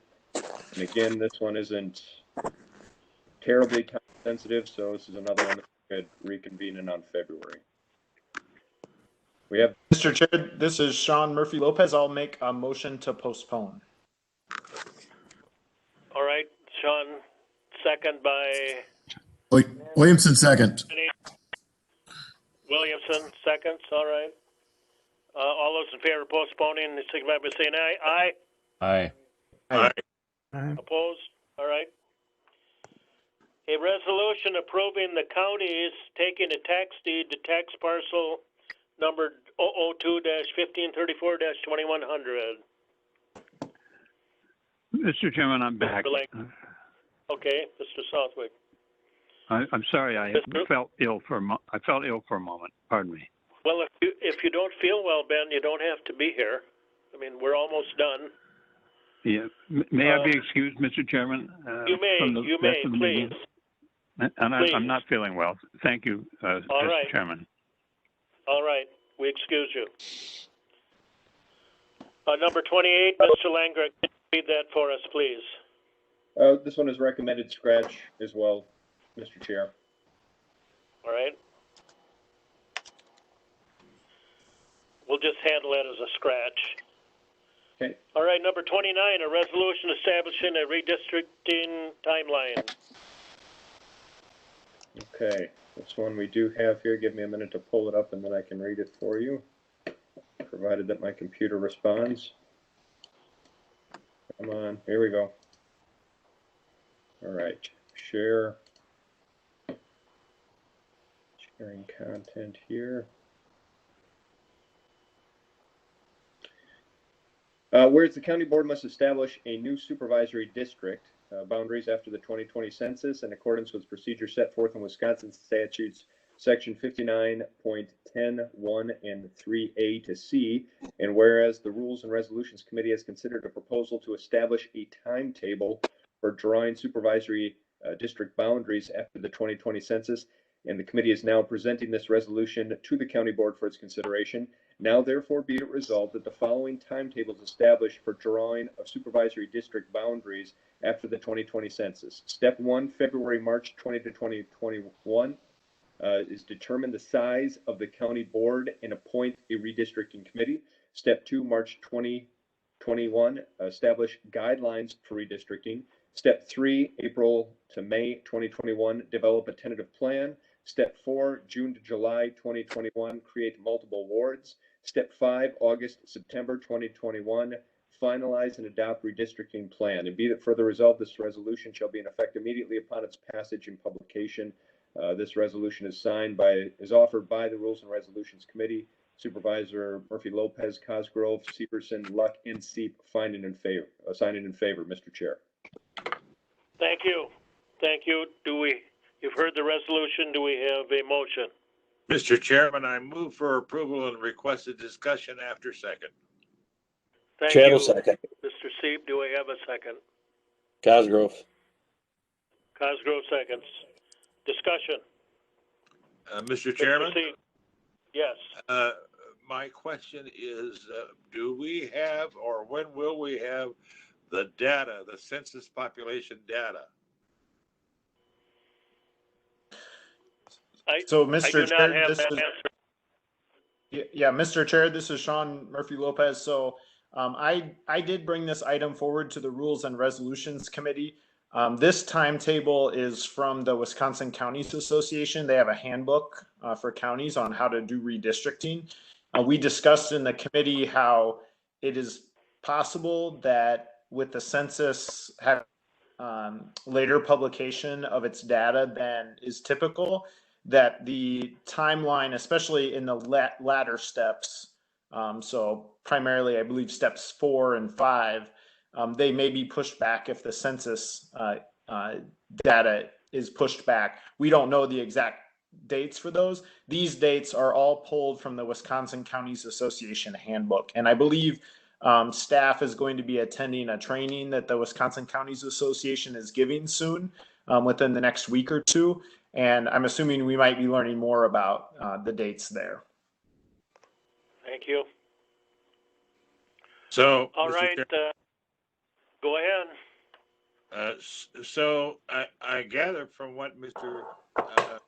Sean Murphy Lopez is saying is that the finalizing of this redistricting program is contingent upon our gaining knowledge of the actual census data. That's yes. Mr. Chair. Mr. Chair, that is correct. And I should also add, the main purpose of bringing this to the county board, in addition to getting the board's approval, is to let folks know what the process, how it usually is laid out. We don't have any board members who were on the board in 2011, unless I'm mistaken. I might be mistaken, so someone might have to speak up. But if so, we have very few board members who were part of that process. So this is an education for the majority of us, just as far as how the process is laid out and generally when the different steps happen. I'm not opposed to education. Thank you. I'm going to call a vote on this. All those in favor of this timeline signify by saying aye. Aye. Aye. Aye. Opposed? I don't think we have a choice, to tell you the truth. Number 30, appointments to various boards, commissions, and committees. Mr. Langrick. Mr. Chair, we have from a previous committee on committees, we have a recommendation by committee on committees for Sherry Hilsheim to the Veterans Service Commission and Cindy Chicker to the Coordinated Service Team Coordinating Committee. The other action intended for tonight was to potentially appoint the two new positions to the temporary administrator transition committee. That would require perhaps a meeting of committee on committees and 5-minute recess for the rest of the folks. If that is something that you'd also like to pursue and entertain, Mr. Chair. Well, the hour is so late, Administrator Langrick, that I really hesitate to do that. The Finance Committee is meeting on Friday. Do we have most of our committee on committees will be there? Well, the committee on committees we can put together on a WebEx. It would be then we would have to wait to appoint them. Our next opportunity for a county board to appoint them would be then the third Thursday, February, which would be the 16th, to add the 2 additional members. So I would defer to the administrator committee on if that works with their plans and intentions. Will that work, transition committee? It's not ideal, but it'll work. I mean, agreed. The further on the committee, the better. And waiting another month, we'll probably have 2 or 3 meetings by then. If we don't want to have a committee meeting right now. We can recess right now and have a committee and committee meeting if that's what we want to do. And I guess as chairman, I'll call a recess and we'll have a committee on committee meeting. So I need all those people. May I ask, to Mr. stay Chair? by, but I would ask all the supervisors, if you want to be on that committee, let us know right now. This is Chair Frank. I would be willing to help. Mr. Okay. Chair, Thank you. can I ask the web host, is there an option for a breakout room on this so that we don't all have to disconnect? I don't think anybody would have to leave. We don't have to disconnect. Yeah, it's an open meeting. So it would just be an opportunity if you. Okay, That thank way you. would just be committee action. Okay. There's no reason for anyone to have to leave. This doesn't have to be right. A closed Marty, I session think you or should be anything. on the All right. committee. Well, Supervisor Frank has said he'd like to be on that committee. Do we have someone else? Marty, what about you? Yeah, I think Marty should be on. All right, fine. I'll be on it. Mr. Chairman, I nominate Mr. Frank and Mark Brewer. All right. Do we have a second? And We have Landite. the committees? Terry Severson will second. All right. Those are our recommendations then. All right. I'll reconvene our board meeting then. And We're gonna take a vote on that, don't we? On committee on committees? Yeah. Yep, we will do. Well, I thought we did, but okay, we'll vote. All those in favor of those two recommendations, signify by saying aye. Aye. Aye. Aye. Opposed? Aye. That doesn't matter. So now we have the recommendations for all appointments. Sherry Hillesham to the Veteran Service Commission, Cindy Chicker to, what was that again? Coordinated Service Team Coordinating Committee. And Frank and Brewer to the Transition Committee. All those in favor of those appointments signify by saying aye. Aye. Aye. Opposed? All right, we've got our appointments. Mr. Chair, maybe Very I missed, good. for accepting the actual appointments on all four of them. I think I missed the first and the second. The motion and second. I would motion Van Landite. Cosgrove, second. Okay, we have a motion by Lee Van Lendite and a second by Linda Gentis. Thank you.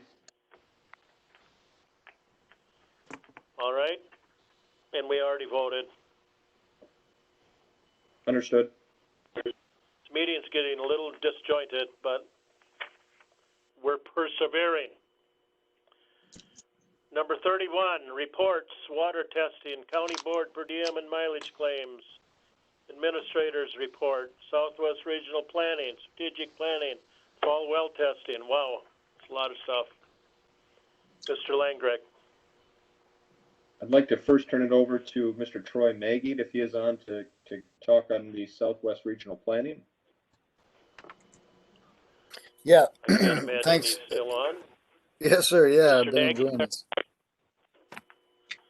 Yep. Oh, Appreciate Troy. this. I'll be quick. Thank you, Marty and Clinton and folks. I think you all have been getting emails and phone calls for me. We were able through the assistance of Clinton and Marty to set up 4 strategic planning dates: January 27th, February 10, February 24, and March 10. These will be from 5:30 to 7:30. I've heard from most of you that you're available. A couple I know you have some conflicts, so we will be in touch. It's going to be all virtual, and I believe Mr. Langbeck, you've sent out or are sending out the Zoom information. But our goal is to have as robust a conversation as we can, and so you'll be receiving some things in the mail from me as well. I know we got a diversity of technology capabilities, and so I'm trying to facilitate that as well. So look for things in the mail from us. If you happen to get a follow-up phone call from a 614 number, don't hang up on me too quick. That's my cell phone. I'm from Ohio. So we're reaching out to you and making sure that we can participate and be in touch. And I really look forward to the process here. I think it's going to be good to try to pick up on the work that's already been done at the county, the transitioning into the county administrator, and all the opportunities you all have in front of you. So again, appreciate that. January 27th will be the first meeting. And our hope is to be able to have the strategic plan in front of you and ready for your acceptance or adoption by April 20th. So we'll go over more of that next week. So anyhow, look for some information in the mail from me and emails if you would. And feel free to contact me anytime. You'll be getting my business card with a contact information there. So Mr. Langbeck or anybody, Mr. Brewer, anything I omitted there or anything to add on? No, but I would like to add that any board member who has not contacted Mr. Magid and made arrangements, please do so. This is our opportunity to do strategic planning, something that we identified as a major desire and focus for the board. So please do so. I urge you. It's a good outfit. It's well run, well managed, and we'll get a nice report and recommendations out of this process. Thank you. Anything else under that category, Mr. Langdrecht? I don't believe so. Mr. Chair, I would turn it over then to Director Cooper if she is on yet to talk on the fall well testing results. Yes, can you hear me? Yes, we can, Kathy. All Thank right. you. On October 26th, we collected samples in the 3-county area, Richland, Crawford, and Vernon, to start gathering data on the quality of well water in our drinking water in these counties. There was 293 samples collected in the 3 counties. 79 were from Richland County. The samples were taken up to the lab in Stevens Point, and the testing was conducted that day. The participants got their results back in early December with a Zoom educational meeting that occurred on the 14th of December. We're now presenting the data to you, and basically we sent out letters to 400 randomly chosen people, well owners in the county, and we got response back from 79 people. I'm not going to go into what it was for the 3 counties. The 2 big items we were looking at were nitrate, nitrogen, and any levels above 10 milligrams per liter are considered health risks for infants, pregnant women, and women trying to become pregnant. It can cause neurological damage to infants. And of the 79 wells that were tested, we had 23, no, sorry, I'm looking at the wrong thing. 11 that were, of the 79 that were above 10. We had 3 that were above 20, which is definitely not good. But so we found that information out. The other thing we were looking at was bacteria counts. The first number is the coliform bacteria, and that indicates whether a well is capable of producing sanitary or bacteria safe water. And the presence of E. coli is conclusive evidence of fecal contamination in the well. Of the 79 wells, we had 25 that tested positive for coliform bacteria. And of those 25, 1 tested positive for E. coli. Now, the first thing is we talk about E. coli in its fecal contamination. We do not know the source. It could be human, it could be livestock. We do not know at this point. We did not do the source identification of the E. coli at this time. Now, the coliform bacteria, there's a lot of reasons why bacteria could get into the well. And that's why we want people that have the positive to look into what that means. Is their well cap sealed properly? Is there a crack in it? Is there problems with their well casing? Do they have things around the well that could cause contamination, like tying a dog up by it could indicate some issues. So that's what we found out in this so far in the first round of testing. We're looking at conducting another round in 2021 we're looking probably in April. The date hasn't been confirmed yet at this time. I included a couple maps to kind of show you in the 3 counties the nitrates and it indicates where there were high nitrates in what part of the county. And not surprising, our high nitrates are along the Wisconsin River, the sandier areas. A lot of them were there. And then there's also a map that I included that shows, in the 3 county areas where the bacteria positives were. I'm trying to keep this short because it's been a long meeting for you. Any questions? Melissa was involved heavily in this too, so she could maybe answer some questions too, or add to this report. I think the report does a pretty good job of doing the summary of what we looked at in the first round. It speaks for itself. Thank you. Okay. Does that exhaust this category under reports? Up on your screen now, you'll see the mileage and per diem reports for yes. members. The administrative report is in the folder. It's also been emailed to you. Being the hour it is, please reach out to me. Let me know if you have any questions or concerns with that report. Chair. Thank you. All right. Mr. Bindle, are you still there?